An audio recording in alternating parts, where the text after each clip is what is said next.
자, 21장이죠. 네. 예. 자, 그들이 예루살렘에 가까이 가서 감난산 벳배가 이르렀을 때 예수께서 두 제자를 보내심에 이르시되 너희는 맞은편 마을로 가라. 그리하면 곧 매인 나귀와 나귀 새끼가 함께 있는 것을 보리니 풀어 내게를 끌고 오라. 만일 누가 무슨 말을 하거든 주가 쓰시겠다 하라. 그리하면 즉시 보내리라 하시니 이는 선지자를 통해 하신 말씀을 이루려 하십니다. 예, 사절이 중요합니다. 이것이 스가랴서 9장이죠. 시온 딸에게 이르기를, 시온 딸이라는 것은 이스라엘 백성들입니다. 내 왕이 내게 임하나니 그는 겸손하여 낙이 곧 멍에 매는 짐승의 새끼를 탔도다 하라 하였느니라. 자, 이것처럼 지금 예수님이 멍에 매는 짐승의 새끼 나귀를 타고 하는 것이 예수님이 오시는 모습이에요. 겸손한 모습으로. 그러니까 이스라엘 백성들은 메시아관이 예수님이 꼭 다윗처럼 면류관 쓰고 왕처럼 그렇게 오실 줄 알았더니 지금 예수님은 나귀 타고 말 타지 않고 나귀처럼 겸손한 모습으로 오시는 게 누구다? 이미 스가랴에서 예언한 메시아다라는 걸 증거하기 위한 거죠. 그럼 우리가 이거 한 가지 더 짚고 넘어가서 이거 스가랴서 9장 9절 말씀이지만 우리 출애굽기 13장에 보면은 예, 이건 우리 영적으로 의미가 있죠. 우리 저기 출애굽기 13장 잠깐 봅니다.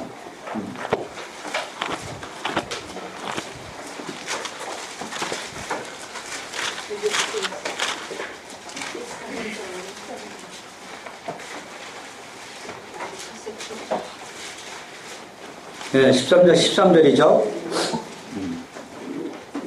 자, 12절도 마찬가지예요. 너는 태에서 처음 나는 모든 것과 내게 있는 가축의 태에서 처음 난 것을 다 구별하여 여호와께 돌리라. 수컷은 여호와의 것이니라 했어요. 여기 처음 난 것이 전부 장자. 근데 왜 처음 난 거라고 그래요? 그들은 이미 6월절 어린 양 피로 나올 때 이스라엘 백성들은 장자는 전부 살았고 가축들도 살았죠. 그러나 애굽에 있는 장자들은 다 죽었고 가축들도 다 죽었더라는 얘기가 나와요. 그것처럼 지금 피로 샀기 때문에 이 수컷은 전부 다 처음 태어난 것도 예수님의 보혈로 살았기 때문에 전부 다 하나님 거는 이거 전부 제물이 되는 겁니다. 그 13절에 보면 나귀의 첫 새끼는 다 어린 양으로 대속할 것이며 그랬어요. 그렇게 하지 아니하면 그 목을 꺾을 것이다. 누구 목? 나귀의 목이에요. 내 아들 중 처음 난 모든 자는 다 대속할지나 대속. 그래서 나귀의 첫 새끼는 어린 양으로 대속해야 됩니다. 이 나귀의 첫 새끼가 바로 우리들이에요. 자, 그렇다면 출애굽기 13장 13절을 이 말씀에 인용하면 나귀를 타고 가는 모습이 뭐냐는 얘기죠. 예수님이. 물론 여기는 겸손해서 탔다고 하지만 나귀 등을 타고 왔다는 건 우리를 위해서 대속하러 오셨다는 얘기입니다.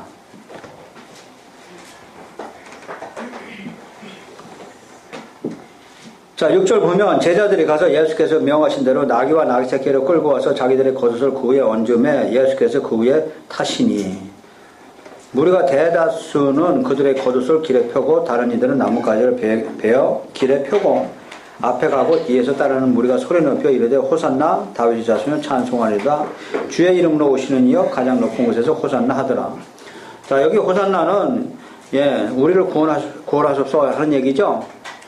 호산나의 의미가 우리를 구원하시옵소서, 구원하소서 그런 얘기예요.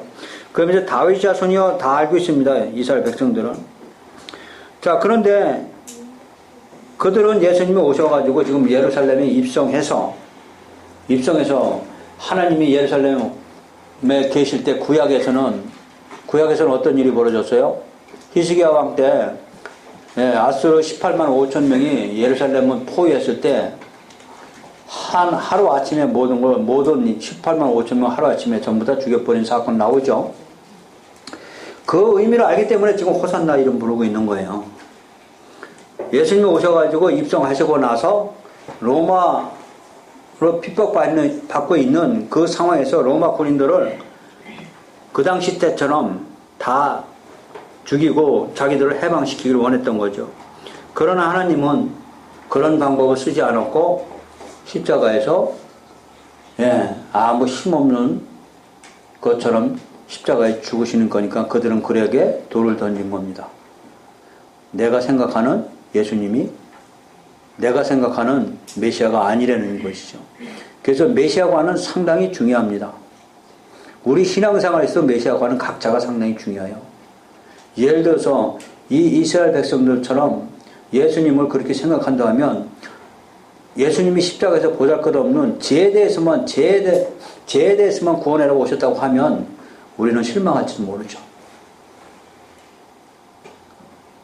그러나 이들처럼 정말 하나님은 예수님이 오셔가지고 우리에게 복 주시고 모든 것을 기대했던 것이 내 환경에서 무너지면 오히려 예수님은 믿지 않고 원망하고 돌을 던지는 우리 마음도 똑같습니다. 그래서 메시아관은 상당히 중요하다고 해서 그래서 믿음은 예수님이 우리 죄를 위해서 오시고 죽으신 그 모습을 시작돼야 되는 거예요. 근데 우리는 믿다 보면 그거는 다 넘어갔고 내 욕심을 채우기 위해서 하면은 내가 망가지면 어떻게 돼요? 돌 던지기 시작하는 거죠. 이스라엘 백성처럼. 그래서 교회를 떠나고 십자가 아무것도 아닌 것처럼 생각합니다. 자, 10절 봅니다. 예수께서 예루살렘에 들어가시니 온 성이 소동하여 이르되 이는 누구냐 하거늘 무리가 이르되 갈릴리 나사렛에서 나온 선지자 예수라니라. 예, 갈릴리 나사렛에서 나온 선지자로 봅니다. 그러니까 이들은 사실은 메시아는 어디서 왔어야 돼요? 예, 베들레헴에서 나왔어야 돼요. 베들레헴에서 오시고 선지자로 오신 게 아니고 왕처럼 오셔야 되는데 결국은 예수님이 갈릴리 나사렛 보잘것없는 동네에서 나온 선지자 예수라고 합니다. 그것이 곧 지금 호산나 다윗의 자손이하고 마태는 예수를 지금 우리가 얘기했듯이 갈릴리 나사렛에서 나온 선지자 예수가 다윗의 자손이라고 지금 설명하고 있습니다. 12절 예수께서 성전에 들어가서 성전 안에서 매매하는 모든 사람을 내쫓으시되 돈 바꾸는 사람들의 상과 비둘기 파는 사람들의 의자를 둘러엎으시고 그들에게 이르시되 기록된 바 내 집은 기도하는 집이라 일컬음을 받으리라 하였거늘 너희는 강도의 소굴로 만들었다 하세요.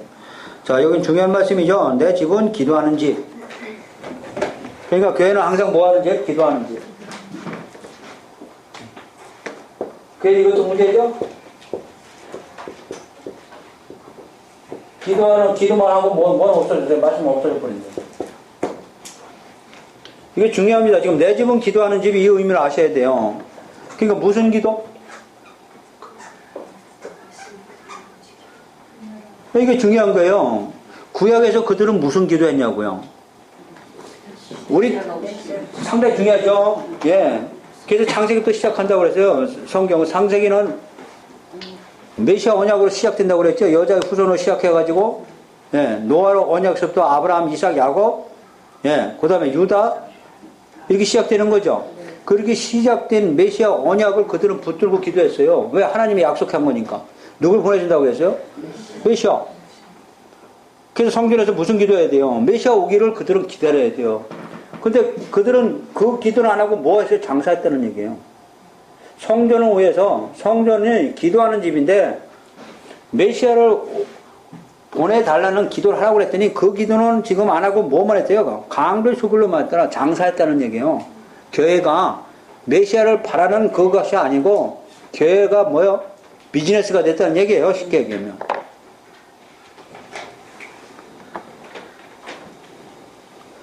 그랬더니 4절 맹인과 저는 자들이 성전에 예수께 나오며 고쳐주시니 대제사장과 서기관들이 예수께서 하시는 이상한 일. 자, 왜 바로 성전에서 예수께서 나와서 뭘 고쳐줘요? 고쳐주시고 이 말이 왜 있는 거예요? 맹인과 저는 자들이 바로 24절에 나오는 거예요. 이것이 뭐예요? 예, 이것이 기도하는 집에 기도하는 집 교회죠. 교회의 사명이 이건데 뭐 하고 있어요? 지금 장사만 하고 있고 남은 고쳐주지 않고 있다는 얘기죠.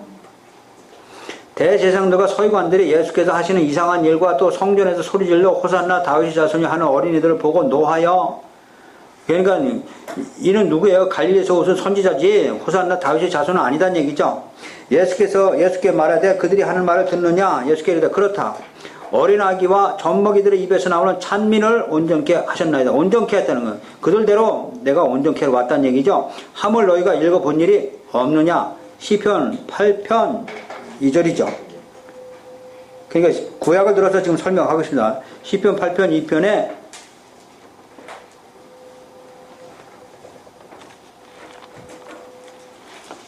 자, 확인.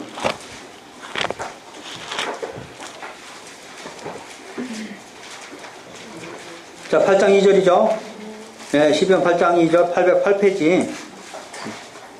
주의 대적으로 말미암아 어린아이들과 젖먹이들의 입으로 권능을 세우시며 이는 원수들과 보복자들을 잠잠케 하려고 했다.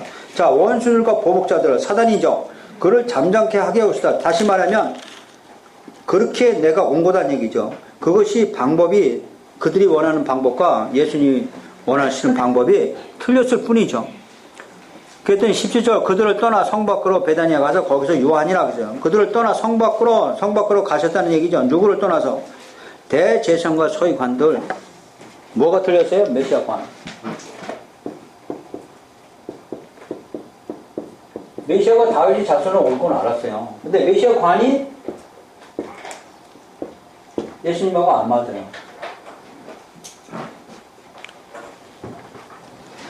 자, 다시 말합니다. 우리도 마찬가지입니다. 예수님이 내 안에 와서 성전 지시고 예수와 더불어 함께 먹고 사고 그럽니다. 그러나 과연 우리 계시록까지도 이게 계속 이어지는 거죠? 계시록 가면은 라오디아 교회 가면 예수님 문 밖에서 서서 두들기는 장면 나옵니다. 예수님 못 들어와요. 그러나 거기는 예배 이루어지고 있고, 예. 계시록이니까요. 이미 예수님 오셔서 전부 성취하고 가셨겠죠. 그 성취하고 온 거기에서 예배는 이루어졌는데 예수님 문 밖에 계시다는 얘기죠. 뭐가 틀려요? 메시아가.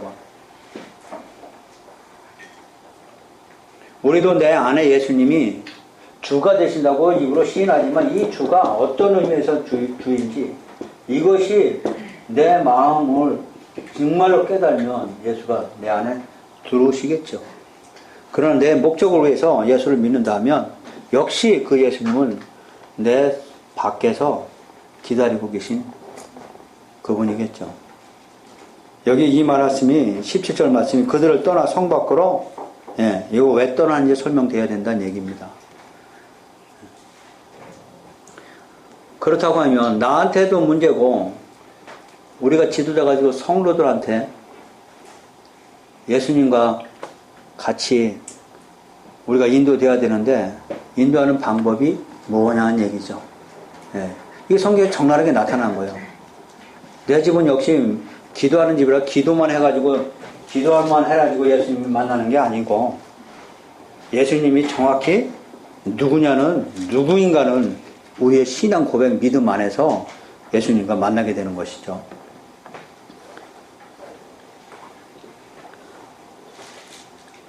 자, 18절 봅니다. 이른 아침에 성으로 들어오실 때 시장한지라 길가에서 한 무화과나무를 보시고 그리로 가서 잎사귀 밖에 아무것도 찾지 못하시고 나무에 이르시되 이제부터 영원토록 내가 열매를 맺지 못하리라 하시니 무화과나무가 곧 마른지라 그랬어요. 예, 왜 저주하는 거예요? 뭐가 없어요? 이 열매가 뭐예요?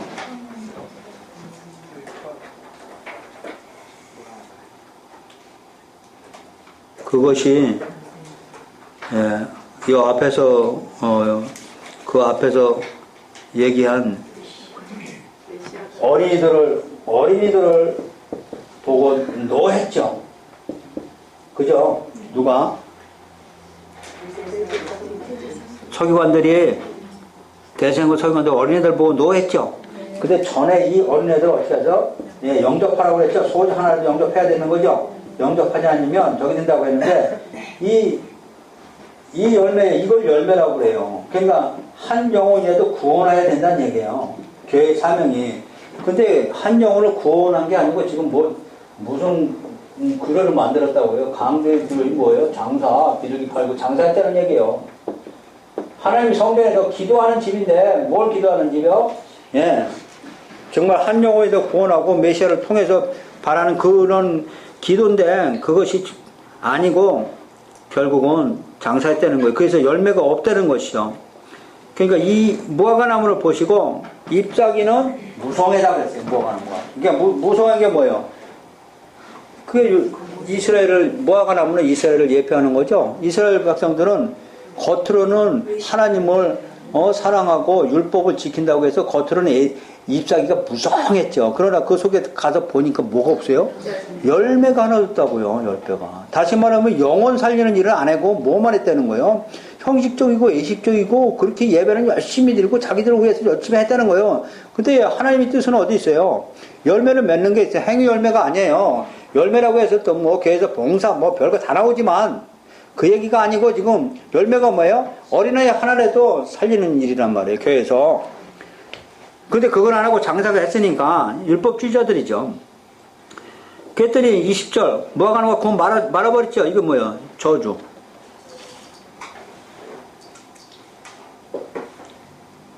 그랬더니 20절 제자들이 보고 이상히 여겨 이르되 무화과 나무가 어찌하여 말라느니까 그랬더니 예수께서 대답하시되 내가 진실로 너에게 이르니 만일 너희가 믿음이 있고 의심하지 아니하면 이 무화과 나무에게 된 이런 일만 할 뿐 아니라 이 산들로 들려 바다에 던져지라 하여도 될 것이요. 자, 믿음이 있고 의심하지 아니하면 이 믿음은 무화과 나무처럼 열매 없는 게 아니고 만약에 예수님을 주라고 인정하고 예수님을 통해서 제사함을 받는 그런 믿음이 있으면 이 무화과나무처럼 말리지 않고 이 산들로 들려 바다에 던져지라고 해도 그 믿음이 결코 헛되지 않을 것이다. 자, 20절 너희가 기도할 때 무엇이든지 믿고 구하는 것은 다 받으리라 하시니라. 자, 이것도 마찬가지로 아까 또 충돌이죠. 여기 뭐예요? 무엇이든지요. 기도할 때. 근데 여기 무엇이든지 아까 6장 33절하고 똑같이 그의 나라와 그의 의에 지금 21장도 지금 뭔 얘기하고 있어요? 계속 교회에 대해서 얘기하고 있어요. 기도할 때 무슨 기도? 예, 한 영혼이라도 교회의 사명이 소자 하나라도 더 구원한다는 그런 기도할 때는 무엇이든지 믿고 구하는 것은 다 받는다고 얘기합니다. 그러나 이 22절 말씀만 또 빼면은 우리는 또 완악한 마음으로 기도하기 시작하는 거죠. 자, 23절 예수께서 성전에 들어가 가르치실 때 대제사장들과 백성이 장로들이 나와 이르되 네가 무슨 권위로 이런 일을 하느냐 또 누가 이 권위를 주었느냐 예수께서 나도 할 말을 너희에게 물으니라 너희가 대답하면 나도 무슨 권위로 이런 일을 하는지 이래라고 그들은 무슨 권위에 대해서 얘기하고 있습니다. 마태가 지금 하는 것은 이 예수님이 오신 무슨 권위 이 권위가 어디로부터 왔느냐를 지금 설명하라고 합니다. 25절 요한의 세례가 어디로부터 왔느냐 하늘로부터냐 사람으로부터냐 그들이 서로 의논하여 이르되 만일 하늘로부터라고 하면 어찌하여 그를 믿지 아니하고 할 것이고 만일 사람으로부터라고 하면 모든 사람이 요한을 선지자로 여기니 백성이 무섭고 그러니까 아무 대답도 못하고 있는 거예요. 이러지도 못하고 저러지도 못하고 지금 있으니까 예수께서 대답하이르되 우리가 알지 못하노라 하니 예수께서 이르되 나도 무슨 권위로 이런 일을 하는지 너희에게 이르지 아니하리라 그랬어요. 왜 이 말씀하실까요? 내가 어떤 권위로 하늘에 있는 권위로 얘기한다고 그러면 안 될까요? 근데 왜 예수님은 지금 그 얘기를 안 하고 무슨 권위로 이런 일을 하는지 너희에게 이르지 않겠다, 알려주지 않겠다는 얘기예요. 그들은 이미 구약을 통해서 예수님이 어떤 모습으로 오신다는 걸 얘기하고 있습니다. 이미 어떤 권위로 하는지는 표적과 이적을 통해서 이미 다 보여줬습니다. 문둥병을 고쳐놓고 문둥병한테 제사장한테 가서 보여주라고 다 보여줬는데 그것도 믿지 않으면서 내가 하늘에서부터 온 권위로 있다고 말을 하면 네가 믿겠느냐는 얘기예요. 그러니까 그런 얘기 해봤자 믿지 않을 거. 그래서 아무에게도 이르지 않고 이런 일을 하는지 너에게 이르지 아니한다고. 그러나 너희 생각에는 어떠하냐. 어떤 사람에게 두 아들이 있는데 맏아들에게 가서 이르되 오늘 포도원에 가서 일하라 하니 자, 포도원에 가서 일하는 게 뭐예요? 한 소자 하나를 구원하는 일이죠. 생명 건지려는 일이에요. 이게 교회니까. 대답하여 이르되 아버지 가겠나이다 하더니 가지 아니하고 이게 뭐예요? 이게 이스라엘 백성들이에요. 둘째 아들이 뭐예요? 둘째 아들에게 가서 또 그와 같이 말하니 대답하여 이르되 실수이다 하였다가 싫다고 했다가 그 후에 회개하고 뉘우치고 갔으니 그 둘 중에 누가 아버지의 뜻대로 하였느냐 이르되 둘째 아들이니라. 예수께서 그들에게 이르시되 내가 진실로 너에게 이르노니 세리들과 창녀들이 너희보다 먼저 하나님 나라에 들어간다 그랬어요. 자, 여기 중요한 단어가 뭐예요? 회개요. 뉘우치고. 그러니까 둘째 아들은 뭐 했어요? 회개했고 첫째 아들 이스라엘 백성들은 회개하지 않았고 그러니까 너희들은 절대로 못 들어가는데 세리들과 창녀들은 회개가지고 너희보다 먼저 하나님 나라에 들어간다는 얘기죠. 이 회개가 어떤 회개예요? 하나님의 뜻이죠. 하나님의 뜻이 뭐냐? 예, 포도원에 가서 일하는 거. 포도원에 가서 일하는 것은 하나의 작은 어린애 같은 작은 생명이라도 구원하라고 그랬더니 그들은 생명을 구원하는 일을 하지 않고 오히려 생명을 죽이는 일을 했다는 얘기죠. 그리고 오히려 자기들 배만 채우기 위해서 기도하는 집을 장사의 도덕의 강도의 규율로 만들었다는 얘기입니다. 자, 32절 요한이 의의 도로 너희에게 왔거늘 너희는 그를 믿지 아니었습니까? 세례와 창녀는 믿었다 했습니다. 세례와 창녀는 믿었다는 것이 요한이 의가 회개했다는 거예요. 요한의 세례가 뭐예요? 세계 혈례죠. 그렇죠. 세례와 창녀들은 자기가 죄인임을 깨닫고 믿었다는 얘기입니다. 너희는 이것을 보고도 끝내 뉘우쳐 믿지 아니하였다. 여기 중요한 거예요. 뉘우쳐. 회개하지 않고 믿지 않았다는 거죠.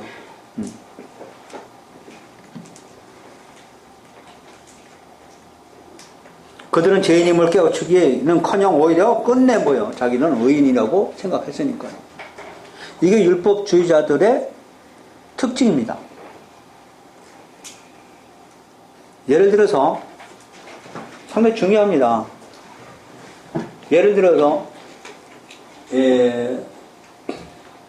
어떤 환경에 의해서 우리가 많은 여러 가지 있죠. 남편이나 남편은 부인이나 자식이나 여러 가지 환경에 각자 틀리겠지만 상처?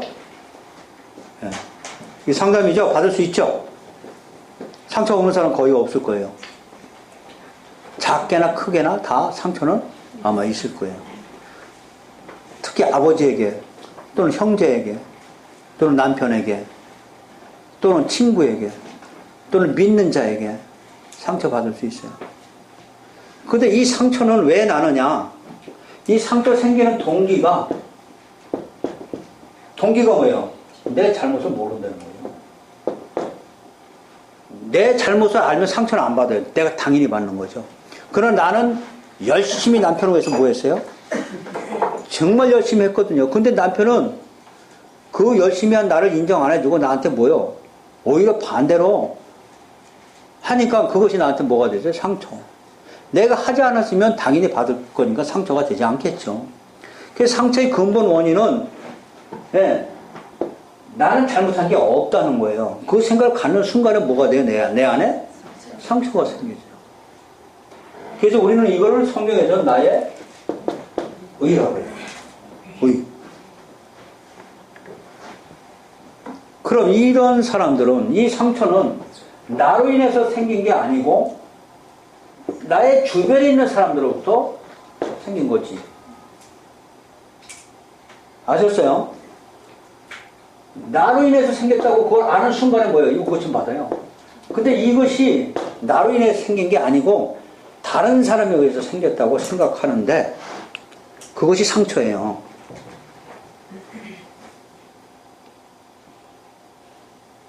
그럼 상처난 사람들은 상처라는 것은 병이죠. 그걸 건들기만 하면 어떻게 돼요? 터지죠. 터지는 거예요. 이 상처를 건들면 아프죠. 이 마음의 상처예요. 육신적인 상처를 하면 오히려 약을 바르고 나지. 근데 이 마음의 상처는 치료할 수 없는 거잖아요. 그러니까 뭐예요? 터져버린다고 이 안에서. 그러니까 터져버린 게 뭐예요? 당장 나오죠. 네가 나한테 뭐라 그러면 내가 딱 나와버리죠. 이 부분은 무진장 예민합니다. 이것을 고칠 수 있는 방법이 뭐예요? 나의 의, 이게 꺾어져야 되는 거예요, 이게. 이 나의 의가 꺾어지는 방법이 하나님의 의가 인정돼야 돼요. 이제 하나님의 의가 들어가야 돼요. 내 의가 아니고 뭐가 들어가야 돼요? 하나님의 의가 들어가야 돼요. 하나님의 의가 들어가는 순간이 이제는 말씀을 듣고 나도 역시 뭐다? 죄인이다. 깨닫게 되는 순간에 나 자신을 발견하게 되죠. 그래서 내 의가 그때 어떻게 돼요? 꺾어져요. 그리고 하나님의 의가 들어오기 시작하죠. 그게 십자가예요. 네, 이게 들어오기 시작하죠.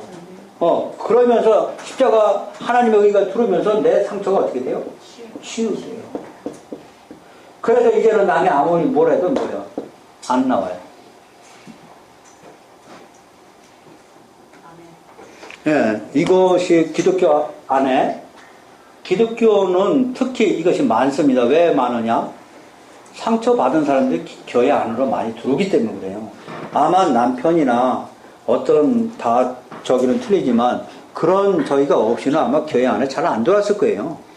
그 상처가 없이 들어온 사람들은 정말 그래도 럭키한 경우예요. 예, 자식이나 이런 것이 상처에 의해서 하나님을 붙잡게 되는 거죠. 근데 하나님이 왜 그걸 통해서 교회에 보냈냐면 그게 국민이 여기신 불쌍히 여기시며 그래서 교회 안에서 하나님의 십자가의 의미 이거를 알게 해줘서 상처를 치유하고 싶은 거죠. 아셨어요? 그럼 여기에는 제일 중요한 게 있습니다. 상처 치유받는데 제일 중요한 게 뭐냐? 하나님 말씀에 뭐 해야 돼요? 순종 안 하면 안 되는 거죠. 순종이 첫째 조건이에요. 순종 안 하면 튕겨져 나가니까요. 뭔 얘기인지 아셨죠? 네, 그것처럼 지금